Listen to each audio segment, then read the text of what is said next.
Hey everyone, আসসালামু আলাইকুম, welcome to my YouTube channel, welcome to my blogs. আর আজকে ভিডিওটা শুরু করলাম বাসার সামনে থেকে। দেখতে পারতেছেন এই যে কিটের অবস্থা ভালো না, ব্যাক প্যানেল এটা একটু বাধা আছে, এটা অনেক দিন ধরে বেঁধে রাখতেছি।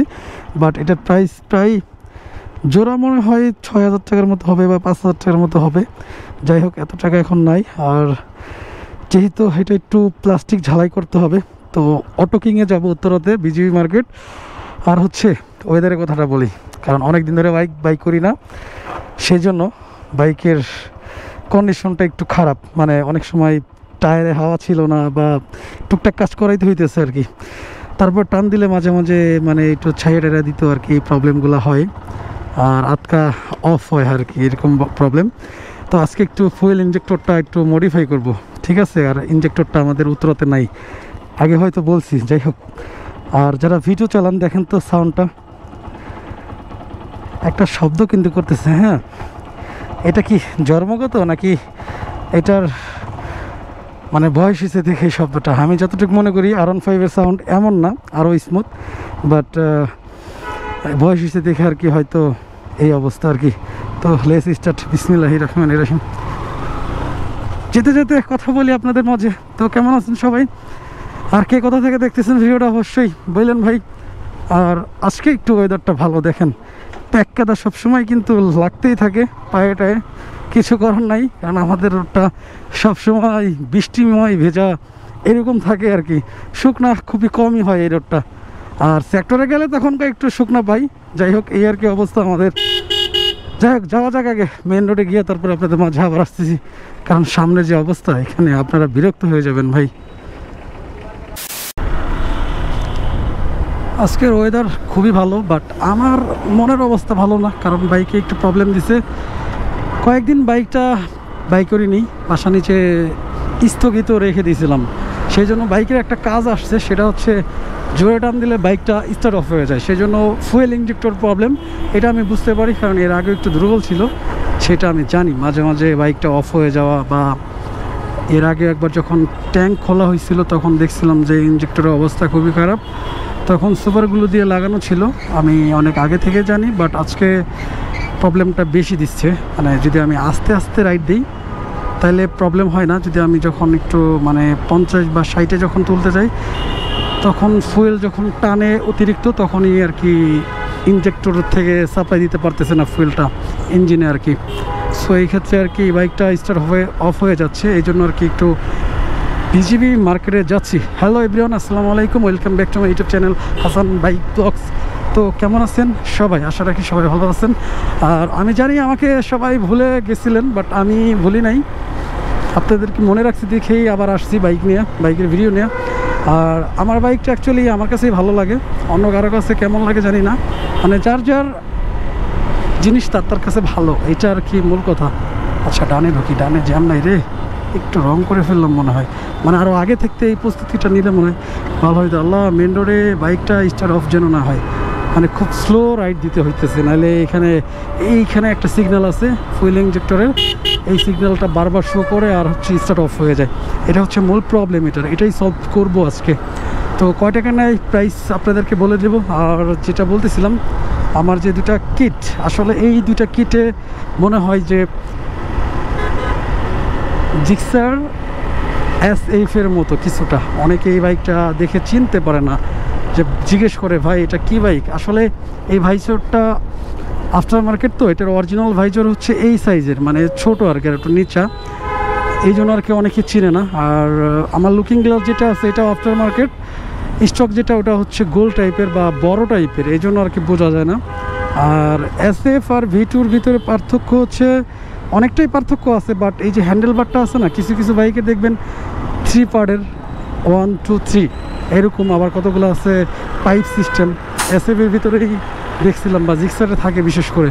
সো অনেকে মনে করে যে জিক্সার SF কিনা, মানে ব্ল্যাক কালার যেহেতু, আর SF-এর কালারটাও ব্ল্যাক থাকে, সেজন্য আর কি মনে করে। 19-এর 20-এর মডেল গাড়িটা কীভাবে ধাক্কাইতেছে দেখছেন?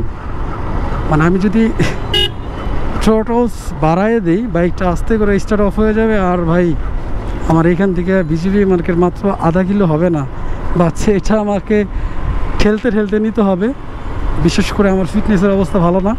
আমি যদি এটা করতে যাই মানে আমি মনে হয় যে অজ্ঞান হয়ে যাব, এমন একটা ব্যাপার। আচ্ছা যাই হোক, তারপরেও এই কষ্টটা আসলে অনেক, যারা বাইকে আমরা চালাই মানে ওরা ধরা 120-30-এ টানি, দেখেন মনে হয় যে মানে কত ভালোভাবেই না চলে। একবার একটু ধাক্কা দিয়ে দেখেন না, যখন আমার ফুয়েল শেষ হয়ে গেছিলো একবার আমি একটু ঠেলছিলাম, মানে ধাকিয়ে নেওয়া হয়েছিল আর কি, তখন বুঝতে পারলাম যে কত কষ্ট লাগে। আমার হর্নেটও একদিন ধাক্কাইছিলাম, মানে রিজার্ভ করা ছিল তো, তখন দেখি যে মানে মনে ছিল না রিজার্ভ করা আছে, রিজার্ভের তেল শেষ করে তারপরে রিজার্ভ ট্রাই করতেছি, কী ব্যাপার বাইকে তো রিজার্ভ থাকার কথা, পরে দেখি যে রিজার্ভ শেষ করে ফেলছি অলরেডি।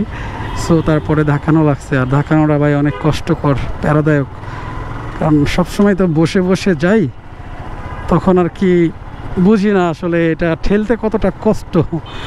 যারা যারা ফেস করছেন তারা অবশ্যই বুঝবেন। যাই হোক, যেহেতু আমি বিজিবি মার্কেট চলে আসছি, আর আমার বাইকের স্পিড 15 থেকে 20-এর উপরে উঠলেই বাইকটা স্টার্ট অফ হয়ে যায়, যে দেখেন। ও আপনাদেরকে একটু বুঝাইলাম আর কি, এ টান দিলে এই অবস্থা। দেখি কয় টাকা চাই।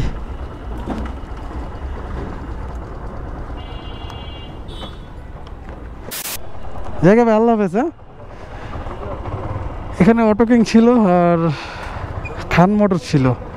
এখানে অ্যাকচুয়ালি আমার ফুয়েল ইঞ্জেক্টরটা নাই, আর কথা হচ্ছে প্লাস্টিক ঝালাইটা দিছি পিছনে, আর বাঁধতে হবে না এখন ইনশাল্লাহ। লোকটা খুব ভালো আসতেছে। ও সরি ভাই, সরি যান। ভাই ওস্তাদ, ভাই কি অবস্থা, ভালো আছেন? এলন, এই মালটা আপনার? এটা গাড়ির ভিতরে ছিল আর কি। ও যখন ফুয়েল ইঞ্জেক্টরে কাজ করছিল তখন আর কি আমার সিটের নিচে আর কি ভুলে টেপটা রাইখে দিছিল আর কি। আচ্ছা যাই হোক, কথা হচ্ছে এখন এলাকায় চলে যাব, আর পিছনের কিটটা আপনাদেরকে আমি পরে একদিনকে দেখাবো যে কেমন হয়েছে। যাই হোক, এখন চলে যাচ্ছি আমার বাসায়, সন্ধ্যা হয়ে যাচ্ছে, আর আকাশের অবস্থা দেখাইলে বুঝবেন পুরো মাখন অবস্থা। যে কোনো সময় ভাই ঝড় তুফান চলে আসতে পারে, কালবৈশাখীর ঝড়, কিছু করার নেই। কী কী কাজ করে এলাম, আমার হেলমেটের ভাইজারটা চেঞ্জ করছি, সামনে ব্ল্যাক, 300 টাকা নিছে ভাইয়া, আর প্লাস্টিক ঝালাই নিছে 4টা নাট লাগানোর জন্য 350 টাকা। আর কি করলাম, আর কয়েকটা নাট টাট লাগাই দিচ্ছে বা খুলছে সাইড, মানে টুকটাক হেল্প করছে আর কি। বাকিটা আমি নিজে হাতে কাজ করছি ভাই, বিশ্বাস করেন। কিট টিট খোলা লাগানো আমিই করছি, বাট স্ক্রু ড্রাইভার ওরা দিচ্ছে আর কি। ভাই বেড়াদার আছে কিছু ছোটো ভাই, সো ওদেরকে 50 টাকা দেওয়া হয়েছে, এই আর কি আজকের মতো আমার বাইকের পিছনে খরচ। যাই হোক, যদি আপনাদের ভিডিওটা ভালো লাগে আর কোনো কিছু জানা টানা হয়ে থাকে অবশ্যই একটা লাইক করে দিয়েন ভাই অন্তত।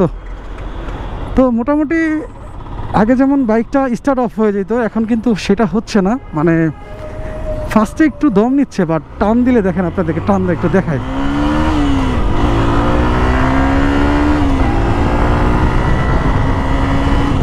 রেডি পিকআপ বাইরে গেছে, আর স্পিড ভালো যখন থাকে তখন আর কি প্রবলেম করে না, দম নিচ্ছে না আর কি।